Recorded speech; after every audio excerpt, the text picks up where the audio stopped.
মাধ্যমিক পরীক্ষা এইমাত্র শেষ হলো, তো আমাদের থেমে থাকলে তো হবে না।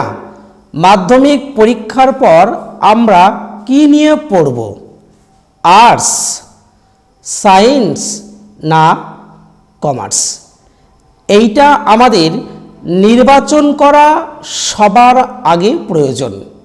আজকের আলোচনার বিষয় হলো আর্টস নিয়ে তুমি পড়াশোনা করলে ভবিষ্যতে তুমি কি হতে পারবে।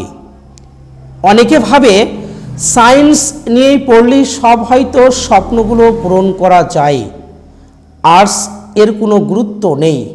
এটা ভাবার কোনো বিষয় নয়। আর্টস নিয়ে পড়লেও কিন্তু বড় বড় যে স্বপ্ন আমাদের থাকে সেই স্বপ্নগুলো আমরা পূরণ করতে পারি। তো কারা সায়েন্স নিয়ে পড়বে আর কারা আর্টস নিয়ে পড়বে? দেখবে সায়েন্স নিয়ে কারা পড়বে? যাদের অর্থ আছে প্লাস মেধা আছে, তারা অবশ্যই সায়েন্স নিতে পারো। যাদের অর্থ নেই মেধা আছে, সমস্যা। দেখো, দুটো স্ট্রং দরকার আছে। দুটো যদি স্ট্রং না থাকে তাহলে আমরা সায়েন্স নেব না। আর সর্বোপরি সায়েন্স নিতে গেলে আমাদের যেটা সবার আগে প্রয়োজন সেটা হলো জেদ এবং আত্মবিশ্বাস। তুমি পরীক্ষা দিয়েছো, জীবন তোমার, তুমি প্রথমে নির্বাচন করে নাও, দেখে নাও তুমি সায়েন্স পুরোপুরি চালাতে পারবে কি না। যারা সায়েন্স নিয়ে পড়তে পারবে না তারা হয়তো আর্টসে আসবে। তো দেখো, আজকে আমি আলোচনা করব আর্টস নিয়ে কি হওয়া যায়, আর্টস পড়ে আমরা কি স্বপ্ন পূরণ করতে পারি। তোমরা জানো, আমরা যে শিক্ষার্থী আছি তাদের মধ্যে স্বপ্ন কিন্তু বিভিন্ন রকমের, এক একজনের এক এক রকম স্বপ্ন আমাদের থাকে। ধরো, আর্টস নিয়ে পড়লে তুমি কি হতে পারবে বলো তো? ভারতবর্ষের সবচেয়ে বড় যে পদগুলো রয়েছে, আর্টস পড়েও তুমি কিন্তু সেই পদে জয়েন্ট হতে পারো। যেমন আমরা বলতে পারি আইপিএস, IRS, এছাড়াও দেখবে WBCS অফিসার হতে পারবে, DM, BDO, এই সমস্ত বড় বড় র্যাঙ্কের চাকরি কিন্তু তুমি আর্টস থেকেই পেতে পারো। কারো দেখবে স্বপ্ন হয়তো আছে কি বলো তো, সে শিক্ষক হবে। তোমার স্বপ্ন শিক্ষক হবার, তুমি অবশ্যই আর্টস পড়েও বিএড বা DLED ডিগ্রি লাভ করে তুমি তোমার যে স্বপ্ন শিক্ষক হবার সেটা তুমি পূরণ করতে পারো। এটা অবশ্যই আর্টস নিয়েও হতে পারে। অনেকে দেখবে সায়েন্স নিয়ে পড়ে, তাদের ভাবখানা দেখবে কেমন, মানে ওরাই হয়তো সর্বসর্বা। আর্টস যে সাবজেক্টটা রয়েছে একদম যেন নিম্নমানের তাদের কাছে মনে হয়। এটা একদমই নয়। প্রতিটা বিষয়, প্রতিটা সাবজেক্ট এর গুরুত্ব আছে। তুমি যদি সেটা গুরুত্ব দিতে জানো, সবটার গুরুত্ব আছে। আর্টস বলো, সায়েন্স বলো, কমার্স বলো, সবটার কিন্তু গুরুত্ব আছে যদি তুমি সঠিক পন্থায় গুরুত্বটা দিতে পারো।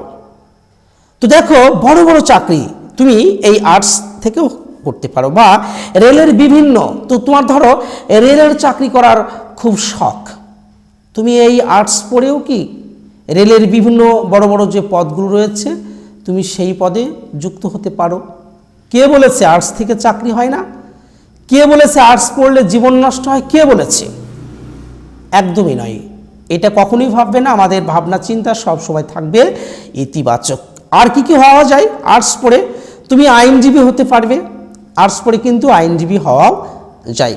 বা কারো দেখবে স্বপ্ন রয়েছে যে সে রিপোর্টার হবে, সাংবাদিক হবে, আর্টস সাবজেক্টে নিয়েও তুমি কিন্তু সাংবাদিক হতে পারো। তোমার স্বপ্ন অবশ্যই পূরণ হতে পারে। বা দেখবে সিভিল সার্ভিস, আমি এর আগে বললাম, দেখবে বড় বড় যে অফিসার, হ্যাঁ, সিভিল সার্জেন্ট, এই UPSC পরীক্ষার মাধ্যমে এটা কিন্তু আর্টস পড়েও আমরা সেটা হতে পারি। আর কি, রিসার্চ, গবেষক, তোমার ইচ্ছে জাগ্রত হয়েছে, তুমি কোনো বিষয় নিয়ে গবেষণা করবে। তো ভাবছো আমি কি নিয়ে পড়লে এটা হতে পারবো, গবেষক হতে পারবো, চিন্তা নেই, ভয়ের কোনো কারণ নেই। তুমি আর্টস নিয়েও তুমি একজন প্রকৃত গবেষক হয়ে উঠতে পারো। তারপরে দেখবে আর কি কি হতে পারে, বিভিন্ন দেখবে নার্সিংয়ের বিভিন্ন যে চাকরিগুলো আছে, আর্টস পড়েও কিন্তু এই চাকরিগুলি তুমি করতে পারো। এছাড়া পোস্ট অফিসের বিভিন্ন চাকরি, কলেজে ধরো তোমার ইচ্ছে যে সে প্রথম থেকে ইচ্ছে, শৈশব থেকেই তোমার ইচ্ছে মনের মধ্যে জাগ্রত হয়েছে, তুমি কলেজের প্রফেসর হবে, তুমি অধ্যাপক হবে, অবশ্যই আর্টস পড়েও তুমি কলেজের প্রফেসর হতে পারবে।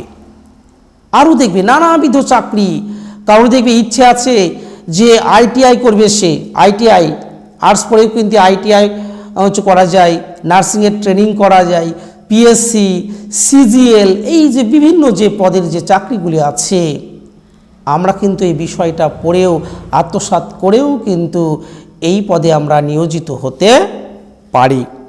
আরও দেখবে আছে বিভিন্ন যে অনেকে দেখবে স্বপ্ন প্রথম থেকে আমরা দেখি, আমরা বাস্তবে চলাফেরা করি, আমরা বহু শিক্ষার্থীর মধ্যে ফিডব্যাক পেয়েছি, স্যার আমরা উচ্চ মাধ্যমিক দিয়ে আমরা আর্মি লাইনে যাব।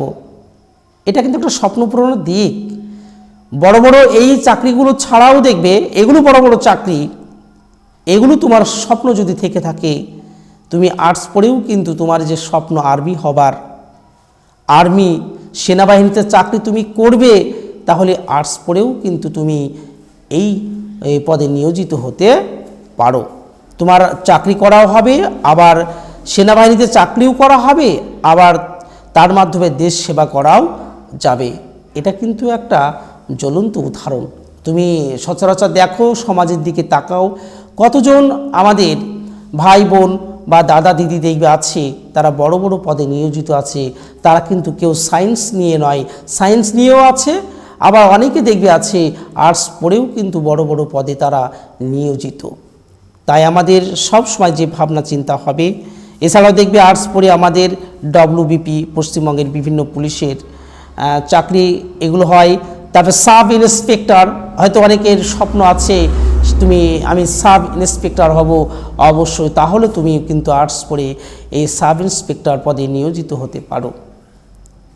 তাই বন্ধুদেরকে আমি বলবো, মাধ্যমিক তো শেষ হলো, একাদশে উঠবে, একাদশে ওঠার আগে তোমরা সাবজেক্ট যে বিভাগ যেগুলো আছে, আর্টস বিভাগ যেটাকে আমরা কলা বিভাগ বলি, আর একটা সায়েন্স বা কমার্স, যে যেদিকে যাবে কিন্তু ভাবনা চিন্তা করে যাবে।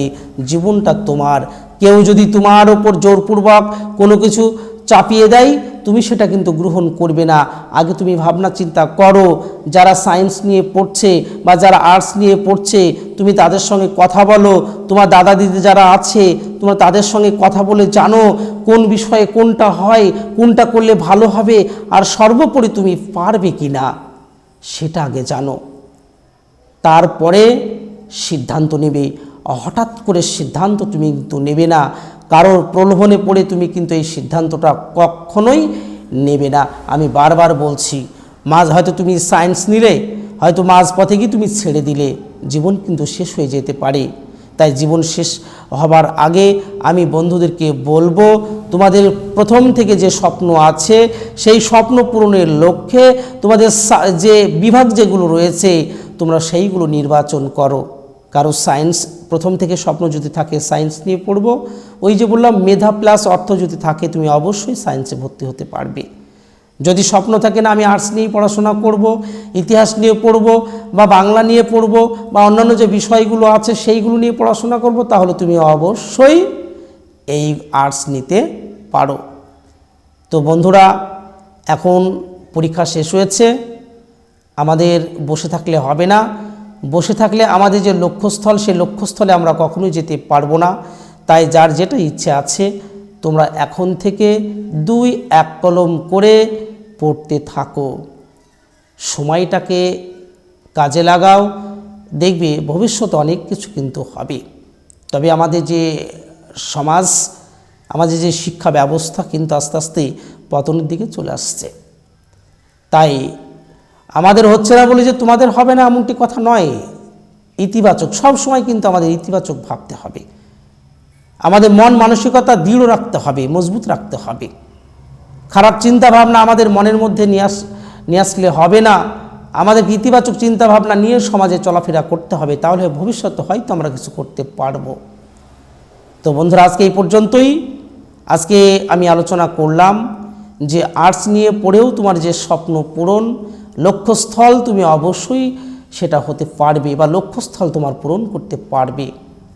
তো বিষয়গুলো আমি অবশ্যই বলবো তোমরা ভালো করে ভাবনা চিন্তা করে আর্টস বা সায়েন্স যেটাই নেবে একটু ভাবনা চিন্তা করে নেবে। পাড়া প্রতিবেশী, শিক্ষক মহাশয় যারা আছেন তাদেরকে জিজ্ঞেস করবে। দাদা দিদিরা যদি সেই সায়েন্স বা আর্টস পড়ে থাকে তাদেরকেও সাথে নিয়ে একদিন বসে জিজ্ঞেস করে নাও কোনটা নিলে ভালো হয়। তারপরে তোমার লক্ষ্যস্থলের দিকে তুমি এগিয়ে চলো। সফলতা আসবেই, শ্রম দাও, অবশ্যই সফলতা আসবে। তোমাদের শিক্ষা জীবন ভালো হোক, ভবিষ্যৎ জীবন উজ্জ্বল হোক, এই কামনা করে আজকের আলোচনা আমি এখানে শেষ করছি। ভিডিওটি দেখার জন্য সকলকে ধন্যবাদ।